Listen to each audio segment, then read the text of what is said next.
Hi friends, welcome back to our channel. ఈరోజు అయితే మేము తలకోనకైతే వెళ్తున్నాము. మా ఊరి నుంచి ఒక 35 కిలోమీటర్స్ దూరంలో ఉంటుంది. అక్కడికి వెళ్ళి వ్యూస్ మొత్తం చూద్దాం. మామూలుగా అయితే మేము సండే ఉదయమే వాలీబాల్ ఆడతాము. కాకపోతే ఈరోజు ప్లేయర్స్ ఎవరు లేరు. అందువల్ల అయితే మేము తలకోనకైతే స్టార్ట్ అయ్యాము. సో నేను మా బ్రదర్ పేరు లోకేష్, ఇద్దరం అయితే వెళ్తున్నాము. సో మా ప్లేయర్స్ అయితే ఈవినింగ్ వస్తారు. సో అందువల్ల ఎందుకు టైం వేస్ట్ అనేసి సో తలకోన కూడా వెళ్ళి మేము చాలా రోజులైంది. సో ఒకసారి అయితే చూద్దామని అయితే వెళ్తున్నాము.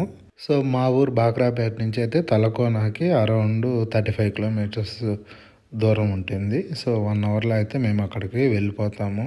తలకోన వచ్చి సుమారు తిరుపతి నుంచి 60 కిలోమీటర్ దూరంలో ఉంటుంది.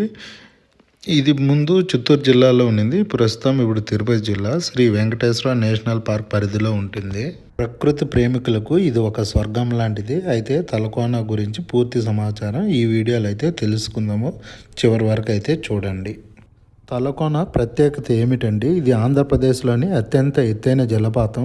సుమారు 270 అడుగుల ఎత్తు నుంచి వాటర్ ఫ్లో అనేది అవుతూ ఉంటుంది. ఇది సంవత్సరం 365 డేస్ అలానే వాటర్ ఫ్లో అవుతూనే ఉంటుంది. ఇక్కడ నీరు స్ఫటికంగా స్వచ్ఛంగా ఉంటుంది. ఔషధ గుణాలు ఉన్నాయని స్థానికులు నమ్ముతారు. అందుకే చాలామంది భక్తులు పర్యాటకులు ఇక్కడ స్నానం చేస్తారు. ఫ్రెండ్స్, చాలామంది అడుగుతారు తలకోనలో స్టే చేసుకోవచ్చా, హోటల్స్ ఎలా ఉంటాయి. అయితే ఇప్పుడు మీకు క్లియర్గా ఎక్స్ప్లెయిన్ చేస్తాను చూడండి. నిజం చెప్పాలంటే తలకోన జలపాతం దగ్గర లగ్జరీ హోటల్స్ ఏమీ లేవు. ఇక నేచర్ ప్రొటెక్ట్ చేయడానికి బిగ్ హోటల్స్ని అలో చేయరు. ఇక్కడ ఫారెస్ట్ డిపార్ట్మెంట్ గెస్ట్ హౌసెస్ ఉన్నాయి. రూమ్స్ సింపుల్గా ఉంటాయి. Bed, fan, bathroom, basic facilities మాత్రమే ఉంటాయి. సో ఎవరైతే తిరుమలని దర్శించుకొని ఇక్కడికి 1 డే ట్రిప్ లాగా వస్తే సరిపోతుంది. ఇక్కడ 2 డేస్ స్టే చేయడానికి ఏమి ఉండదు. ఓన్లీ వాటర్ ఫాల్స్ మాత్రమే ఉంటుంది తలకోనలో మీరు చూడడానికి. తిరుపతి నుండి తలకోనకి ఎలా చేరుకోవాలి? తిరుపతి నుండి తలకోనకి అయితే ఏపీఎస్ఆర్టీసీ బస్సెస్లో అవైలబుల్ ఉంటుంది. తిరుపతి బస్ స్టాండ్లో ప్రతిరోజు 7:30కి ఒక బస్సు అయితే అవైలబుల్ ఉంటుంది. అది తలకోనకి సుమారు 9:45కి అయితే రీచ్ అవుతుంది. ఇదే బస్సు మీకు 1 డే అంతా ట్రిప్ చేసుకొని మళ్ళీ ఈవినింగ్ 6:30కి ఉంటుంది. ఇది మీరు మళ్ళీ తిరుపతికి 8 to 9:30 లోపల వెళ్ళిపోతారు. మీకు బస్సెస్ పైన ఏమైనా క్లారిటీ కావాలంటే తిరుపతి బస్ స్టాండ్లోని బస్ డిపో మేనేజర్ని అడిగితే వాళ్ళు క్లియర్గా మీకు అయితే ఎక్స్ప్లెయిన్ చేస్తారు. నా బెస్ట్ సజెషన్ ఏమంటే మీరు ఓన్ వెహికల్స్తో రావడమే బెస్ట్ ఉంటుంది. ఇక్కడ తిరగడానికి బాగుంటుంది. సో మీరు తలకోనలకి ఎంట్రీ అవ్వగానే ఎంట్రీ ఫీ అయితే పే చేయాలి. కార్కి అయితే 100 రూపీస్, బైక్ అయితే 50 రూపీస్ పే చేయాల్సి వస్తుంది. తలకోనలకి మనం ఎంట్రీ అవ్వగానే గేట్ దగ్గర వీళ్ళు రైట్ సైడ్ కొంతమంది అడవిలో దొరికే కాయలు, పండ్లు పెట్టి అమ్ముతూ ఉంటారు. సో మెయిన్గా వెలగ పండ్లు అంటే ఎలక్కాయలు పెట్టి అమ్ముతూ ఉంటారు. సో మనకు కావాలంటే కొనుక్కోవచ్చు. కాకపోతే కొద్దిగా కాస్ట్ ఎక్కువ ఉంటుంది. మళ్ళీ తలకోనకి ఎంట్రీ అవ్వగానే మనకు చుట్టూ ఎర్రచందనం చెట్లు కనిపిస్తూ ఉంటాయి, మనం పుష్ప సినిమాలో చూసినట్టు. సో ఇక్కడ పక్షుల శబ్దాలు, వాటర్ ఫ్లో అవుతూ ఉంటుంది. చాలా బాగుంటుంది ఇక్కడి నుంచి వెళ్తూ ఉంటే. తలకోనని మనం ఎప్పుడు విజిట్ చేయాలని చాలామందికి డౌట్ ఉంటుంది. జూలై నుంచి ఫిబ్రవరి వరకు బాగుంటుంది. వర్షాకాలంలో ఇంకా చాలా అద్భుతంగా ఉంటుంది. వేసవికాలంలో నీరు తక్కువగా ఉంటుంది. ఇక్కడ మనం లెఫ్ట్ సైడ్ వెళ్తే కాటేజెస్ ఉంటాయి. వెబ్సైట్ ద్వారా మనం బుక్ చేసుకుంటే మనం ఇక్కడ స్టే చేయొచ్చు. ఇక్కడ కనిపిస్తున్న 2 దారిలో లెఫ్ట్ సైడ్ వెళ్తే గుడికి వెళ్ళొచ్చు, రైట్ సైడ్ వెళ్తే వాటర్ ఫాల్స్కి అయితే వెళ్ళిపోవచ్చు. ఇక్కడ మీరు చూస్తున్నారు కదా వీడియోలో, అలా అయితే మీరు నేరుగా వాటర్ ఫాల్స్కి అయితే వెళ్ళిపోవచ్చు. సో ఇక్కడ మీకు కనిపిస్తుంది కూడా one of the guest house అండి. ఇక్కడ ఇవి కూడా రూమ్సే. మీరు బుక్ చేసుకుంటే రూమ్స్ అయితే మీకు అలొకేట్ చేస్తారు. ఇక్కడ రూమ్స్ వచ్చి 200 నుంచి 5,000 లోపు ఉంటాయి. తలకోనలో ఉన్న పురాతన శివాలయం శ్రీ సిద్ధేశ్వర స్వామి ఆలయం. ఇక్కడ శివరాత్రి రోజు చాలా అంటే చాలా గ్రాండ్గా సెలబ్రేషన్ చేస్తారు. తలకోనలో షూటింగ్స్ కూడా జరుగుతాయి. కాకపోతే ఇక్కడ ఎక్కువ షూట్ చేసింది వచ్చి మన తమిళ హీరో సూర్య గారు. సింగం సినిమాస్ అన్నీ ఇక్కడే షూట్ చేశారు.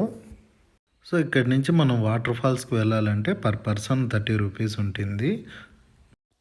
ఇక్కడ ఎక్కువ సమస్య ఏమంటే కోతులు ఎక్కువగా ఉంటాయి. సో మీరు చేతిలో ఫుడ్ పట్టుకొని ఉన్న బ్యాగులో ఫుడ్ స్మెల్కి వచ్చేస్తాయి. మీరు చాలా జాగ్రత్తగా ఉండాలి.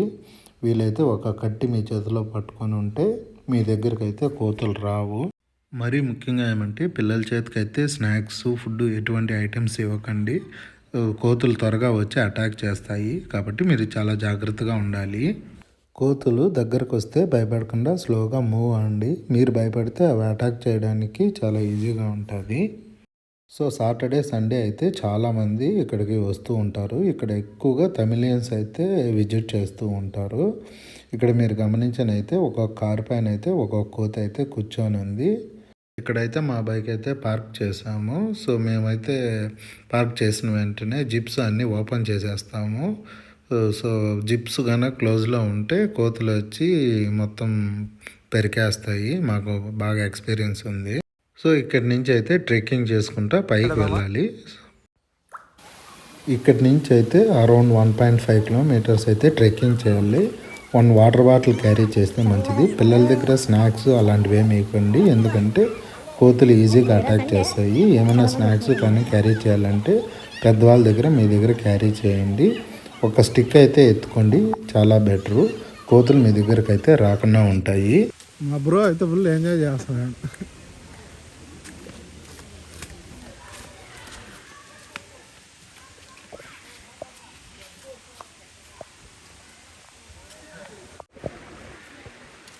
ఆయనన్నా బుజ్జి కన్నా తింటా ఉంది ఏందో. ఆయనన్నా బుజ్జి కన్నా హవర్ యూ.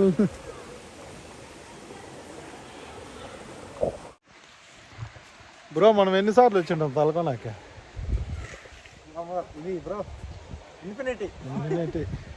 సో మా బాగ్రాపేట నుంచి తలకోనాకి దగ్గర కాబట్టి మేము చాలాసార్లు వచ్చాం. మాకు వీలు దొరికినప్పుడల్లా మేము తలకోనకు వచ్చేస్తాం. మాకు మంచి పిక్నిక్ స్పాట్ దగ్గరలో. సో ఇప్పుడైతే మనం ట్రెక్కింగ్ చేయాలి. ట్రెక్కింగ్ చేసుకుంటా వెళ్ళాలి.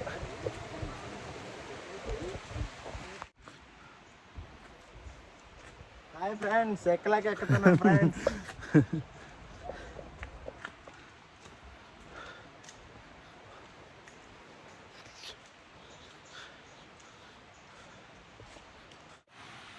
సో ఇక్కడి నుంచి అయితే వాటర్ ఫాల్స్ కనిపిస్తున్నాయి. ఇది 365 days వాటర్ ఫ్లో అవుతూనే ఉంటుంది. సో వాటర్ ఫాల్స్ దగ్గరికి అయితే వచ్చేసాము. సో మీరు వాటర్ సౌండ్స్ అయితే వినొచ్చు.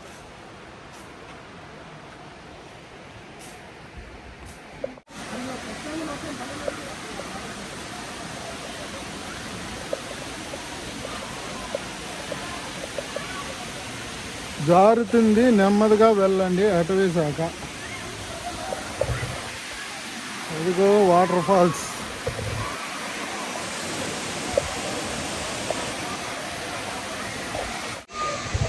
ఈరోజు సండే, చాలా క్రౌడ్ అయితే వచ్చారు.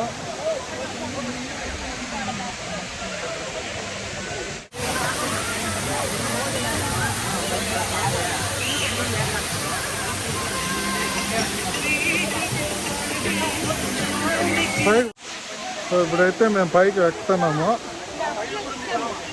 పైకి ఎక్కాలంటే, సో పైకి వెళ్ళాలంటే ఇలా వెళ్ళాలి.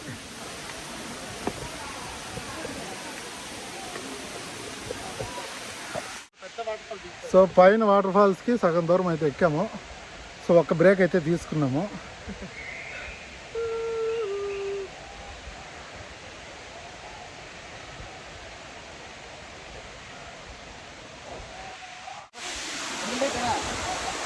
ఫైనల్గా అయితే వచ్చేసి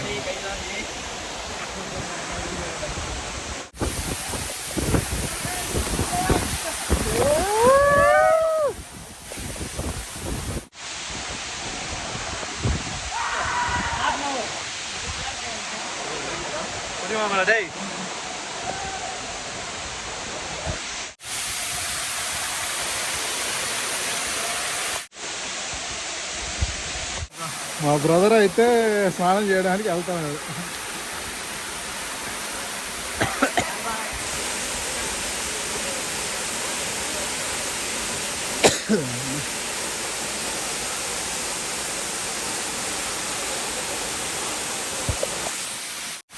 బ్రో ఎలా అనిపించింది బ్రో?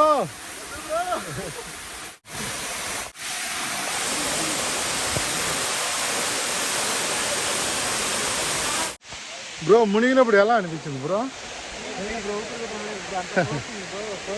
సో ఎవరైనా వచ్చినప్పుడు జాగ్రత్త. ఈరోజు సండే 28th డిసెంబర్. ఇంకా 3 డేస్లో అయితే న్యూ ఇయర్ అయితే స్టార్ట్ అవుతుంది. సో న్యూ ఇయర్ రోజు అయితే ఫుల్ క్రౌడ్ ఉంటారు ఇక్కడ. కోతిని లాగుతా ఉంది.